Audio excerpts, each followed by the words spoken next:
Enfants de Dieu, réveillez-vous. Réveillez-vous car il est temps. Louez le Seigneur tous les peuples. Fêtez-le tous les pays. Son amour envers nous s'est montré le plus fort. Éternel est la fidélité du Seigneur. Au nom du Seigneur, Dieu miséricordieux et bienveillant, lent à la colère, fidèle et loyal.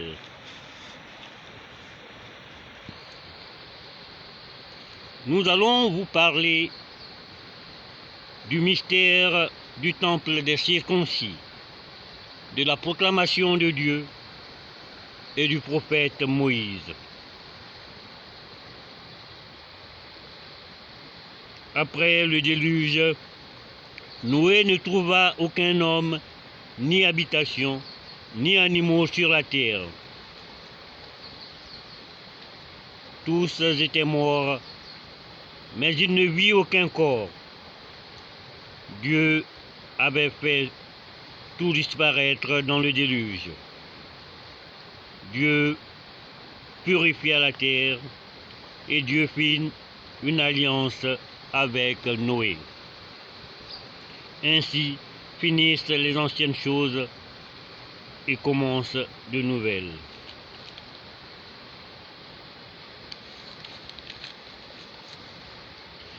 Il est écrit, l'Éternel dit à Abraham, va-t'en de ton pays, de ta patrie, de la maison de ton père, dans le pays que je te montrerai. Je ferai de toi une grande nation et je te bénirai. Je rendrai grand ton nom et tu seras une source de bénédiction.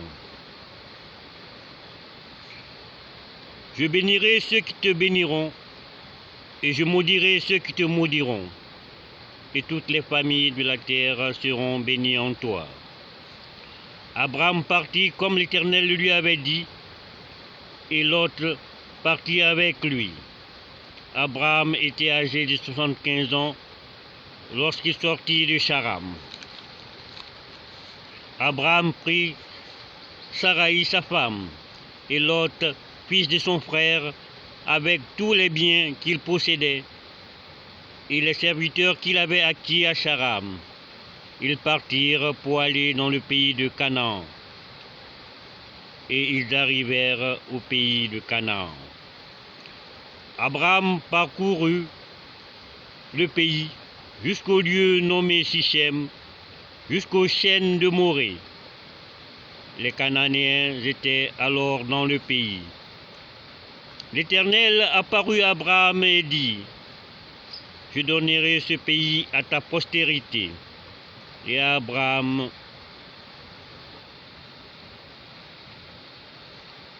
fit là un autel à l'Éternel qui lui était apparu. Mais pourquoi Canaan? Il est écrit que toute la terre avait une seule langue et les mêmes mots. Dieu confondit leurs langues afin qu'ils n'entendent plus la langue les uns les autres. Et Dieu les dispersa sur la face de toute la terre.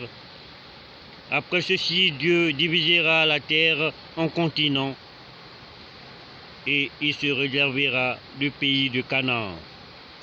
Ainsi Canaan restait le patrimoine de Dieu.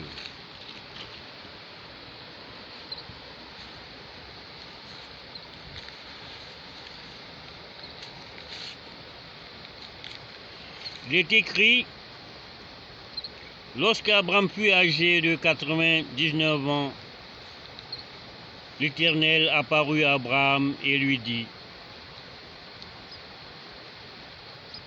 je suis le Dieu Tout-Puissant.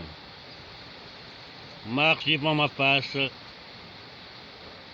et reste intègre.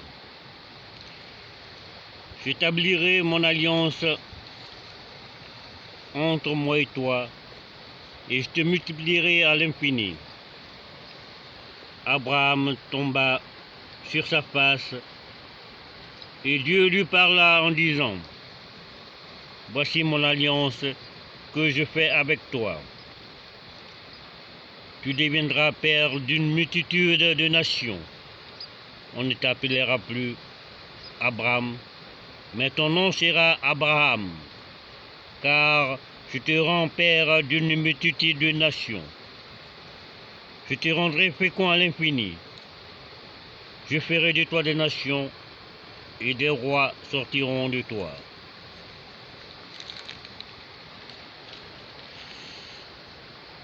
J'établirai mon alliance entre moi et toi et tes descendants après toi, selon leur génération.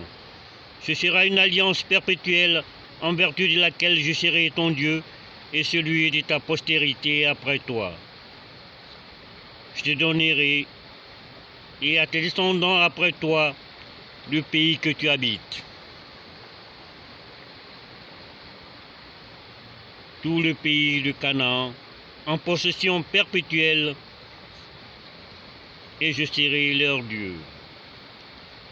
Dieu dit à Abraham, « Toi, tu garderas mon alliance, toi et tes descendants après toi, selon leur génération. C'est ici mon alliance que vous garderez entre moi et vous, et ta postérité après toi. Tout mâle parmi vous sera circoncis. Vous vous circoncirez, et ce sera un signe d'alliance entre moi et vous. À l'âge de 8 ans,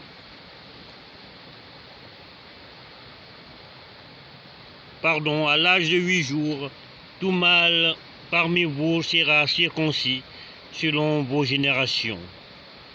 Qu'il soit né dans la maison ou qu'il soit acquis à prix d'argent de tout fils d'étranger, sans appartenir à ta race. On devra circoncire celui qui est né dans la maison et celui qui est acquis à prix d'argent. Et mon alliance sera dans votre chair une alliance perpétuelle. Un mâle incirconcis qui n'aura pas été circoncis dans la chair sera exterminé du milieu de son peuple. Il aura violé mon alliance.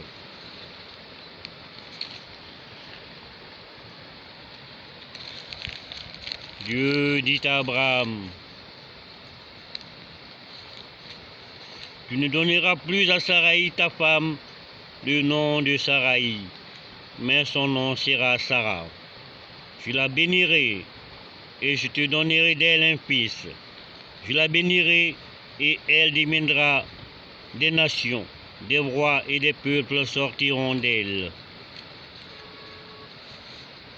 Abraham tomba sur sa face, il riait et dit en son cœur, « Naîtrait-il un fils à un homme de 100 ans? Et Sarah, âgée de 90 ans, enfantera-t-elle? » Et Abraham dit à Dieu, « Oh, qu'Ismaël vive devant ta face. » Dieu dit, « Certainement Sarah ta femme t'enfantera un fils, et tu l'appelleras du nom de Isaac. J'établirai mon alliance avec lui comme une alliance perpétuelle pour sa postérité après lui. À l'égard d'Ismaël, je t'ai exaucé. Voici, je le bénirai, je le rendrai fécond, je le multiplierai à l'infini, et il engendrera 12 princes.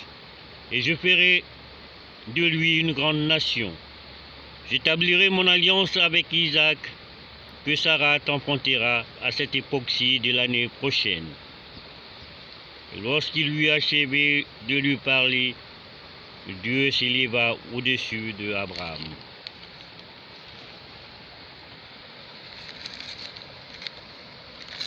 Abraham prit Ismaël son fils, tous ceux qui étaient nés dans sa maison, et tous ceux qu'il avait acquis à prix d'argent, tous les mâles parmi les gens de la maison d'Abraham, et il les circoncit le même jour, selon l'ordre que Dieu lui avait donné.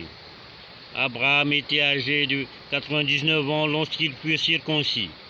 Ismaël, son fils, était âgé de 13 ans lorsqu'il fut circoncis. Ce même jour, Abraham fut circoncis, ainsi qu'Ismaël, son fils. Et tous les gens de sa maison, nés dans sa maison, ou à qui a pris d'argent, des étrangers, furent circoncis avec lui.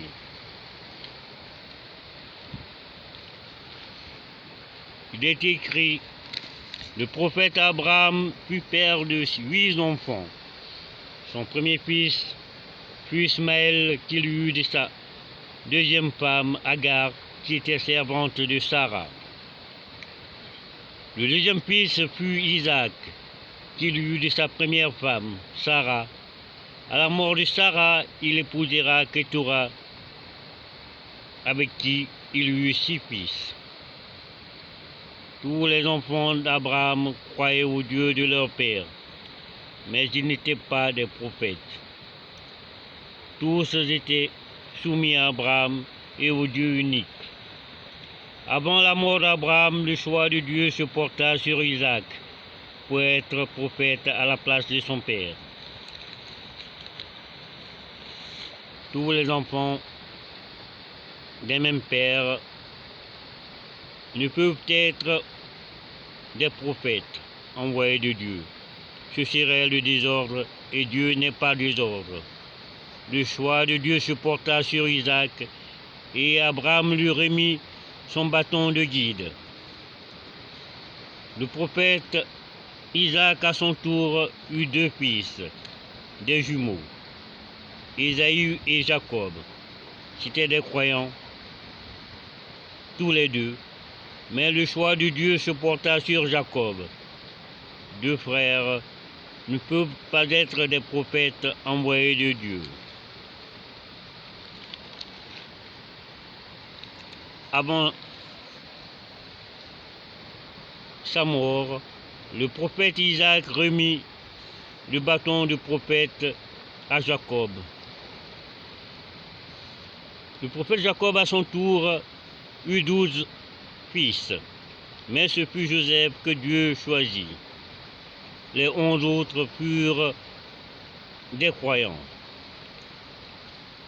À la mort de Joseph, Dieu ne choisira pas de prophète dans le peuple, mais le peuple continuera dans la croyance du Dieu unique, le Dieu de leur père, Abraham, Ismaël, Isaac, Jacob et leurs 6 frères. Après plusieurs centaines d'années, Dieu choisira Moïse dans le peuple. On lui remettra le bâton de guide de ses aïeux. Et c'est lui qui va libérer le peuple pour le conduire en terre promise par Dieu, la terre de Canaan. Beaucoup de plaintes se furent entendre dans le peuple. Pourquoi Moïse, alors que tous étaient enfants de Abraham? Mais Dieu ne choisit jamais tout le monde, mais un seul pour éviter le désordre et avoir un seul interlocuteur.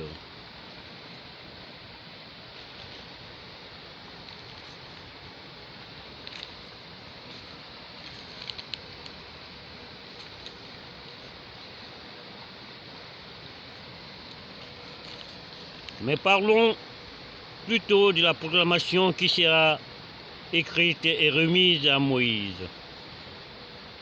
Nous avons dit dans l'Apocalyptique 3 que la proclamation était plus ancienne que les anges du ciel et aussi plus ancienne que la création. C'est pourquoi un ange ne fera jamais la proclamation. C'est du ressort de Dieu et c'est lui-même qui fait la proclamation. Et la proclamation est éternelle. C'est pourquoi Dieu viendra devant tout le peuple d'Israël et les armées du ciel faire la proclamation sur la montagne du Sinaï. Ce fut solennel.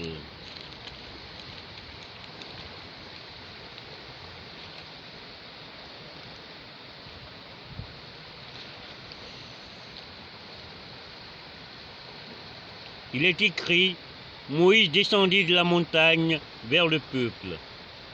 Il sanctifia le peuple et ils lavèrent leurs vêtements. Et il dit au peuple, soyez prêts dans 3 jours, ne vous approchez d'aucune femme. Le 3e jour, au matin, il y eut des tonnerres, des éclairs et une épaisse nuée sur la montagne. Le son de la trompette retentit fortement, et tout le peuple qui était dans le camp fut saisi d'épouvante. Moïse fit sortir le peuple du camp à la rencontre de Dieu. Ils se placèrent au bas de la montagne. La montagne de Sinaï était tout enfumée, parce que l'Éternel y était descendu au milieu du feu. Cette fumée s'élevait comme la fumée d'une fournaise, et toute la montagne tremblait avec violence. Le son de la trompette retentissait de plus en plus fortement. Moïse parlait et Dieu lui répondait à toute haute voix. Ainsi l'Éternel descendit sur la montagne de Sinaï, sur le sommet de la montagne. L'Éternel appela Moïse sur le sommet de la montagne, et Moïse monta.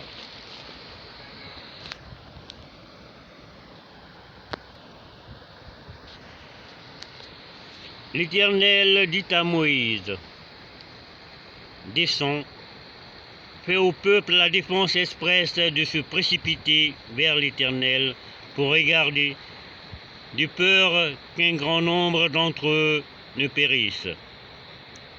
Que les sacrificateurs qui s'approchent de l'Éternel se sanctifient aussi, de peur que l'Éternel ne les frappe de mort. Moïse dit à l'Éternel, le peuple ne pourra pas monter sur la montagne de Sinaï, car tu nous en as fait la défense expresse en disant, fixe les limites autour de la montagne et sanctifie-la. L'Éternel lui dit, va, descends, tu monteras ensuite avec Aaron, mais que les sacrificateurs et le peuple ne se précipitent point pour monter vers l'Éternel, de peur qu'il ne les frappe de mort. Moïse descendit vers le peuple et lui dit ces choses. Alors Dieu prononça toutes ces paroles en disant, je suis l'Éternel ton Dieu qui t'a fait sortir du pays d'Égypte, de la maison de servitude. Tu n'auras pas d'autre Dieu devant ma face. Tu ne te feras point d'image taillée, ni de représentation quelconque des choses qui sont en haut, dans les cieux, qui sont en bas sur la terre, et qui sont dans les eaux, plus bas que la terre. Tu ne te prosterneras point devant elles, et tu ne les serviras point, car moi l'Éternel ton Dieu, je suis un Dieu jaloux, qui punit l'iniquité des pères sur les enfants, jusqu'à la 3e et à la 4e génération de ceux qui me haïssent, et qui fait miséricorde jusqu'en 1000 générations à ceux qui m'aiment et qui gardent mes commandements.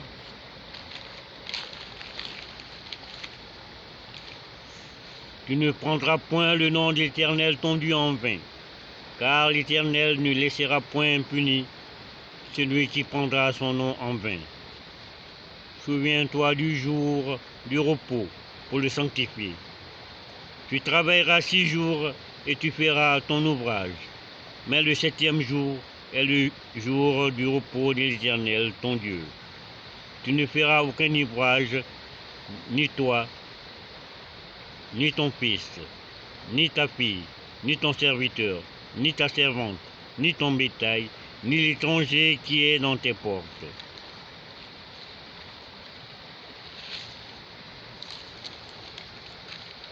Car en 6 jours l'Éternel a fait les cieux et la terre et la mer et tout ce qui est contenu. Et il s'est reposé le 7e jour. C'est pourquoi l'Éternel a béni le jour du repos et l'a sanctifié. Honore ton père et ta mère, afin que tes jours se prolongent dans le pays que l'Éternel ton Dieu te donne. Tu ne commettras point d'adultère, tu ne déroberas point, tu ne porteras point de faux témoignages contre ton prochain. Tu ne convoiteras point la maison de ton prochain, tu ne convoiteras point la femme de ton prochain, ni son serviteur, ni sa servante, ni son bœuf, ni son âne, ni aucune chose qui appartienne à ton prochain.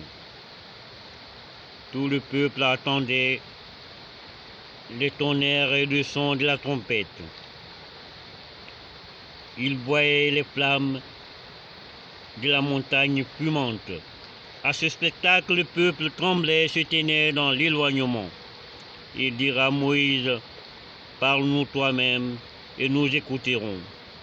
Mais que Dieu ne nous parle point, de peur que nous mourions. Je le répète une fois de plus, la proclamation ne peut être faite par un ange, ou un ange ne peut se dire être envoyé pour faire la proclamation. Ce serait un ange menteur. Un ange ne peut dire « je suis ». Dieu écrivit la proclamation sur 2 tablettes et les remit à Moïse. Ainsi Israël était le peuple élu parmi tous les peuples issus du prophète Abraham, les peuples de la circoncision. Israël fut ainsi élu pour garder le pacte sacré en terre de Canaan. Dieu dit à Moïse, maintenant, si vous écoutez ma voix, et si vous gardez mon alliance, vous m'appartiendrez entre tous les peuples, car toute la terre est à moi. Vous serez pour moi un royaume de sacrificateurs, une nation sainte. Voilà les paroles que tu diras aux enfants d'Israël.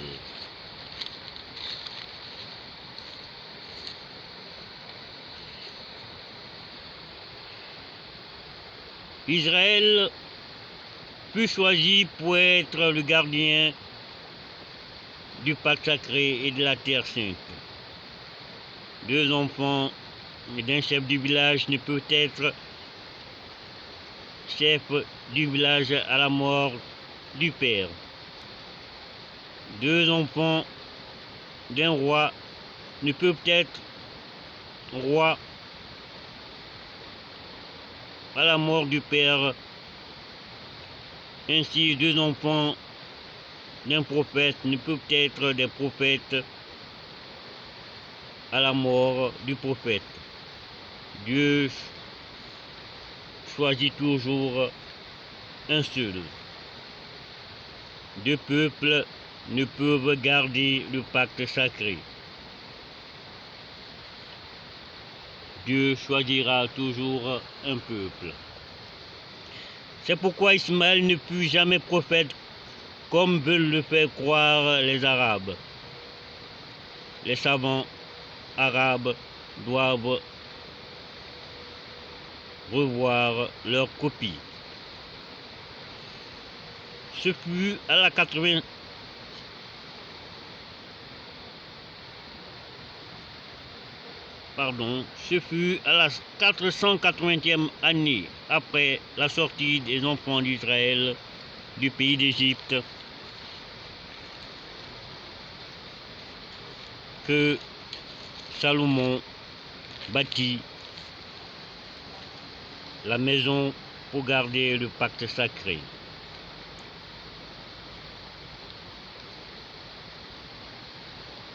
La 4e année de son règne sur Israël au mois d'Égypte, qui est le second mois. Ce temple de Dieu fut le temple de l'alliance d'Abraham, l'alliance de la circoncision. Il est le temple pour tous les peuples issu de Abraham. Abraham n'a jamais construit un temple où que ce soit. Si Abraham avait construit la Mecque, il aurait rompu l'alliance avec Dieu et cela aurait été une grande erreur de sa part. Les savants musulmans doivent revoir leur copie. Abraham mourut et fut enterré à Hébron, en Israël actuel, par ses enfants Ismaël, Isaac et les 6 enfants de Ketura, sa concubine. Chers frères et sœurs, rendons gloire à Dieu. Paix dans le ciel et paix sur la terre. Paix pour ceux qui sont parmi nous et paix pour ceux qui sont loin de nous. Amen.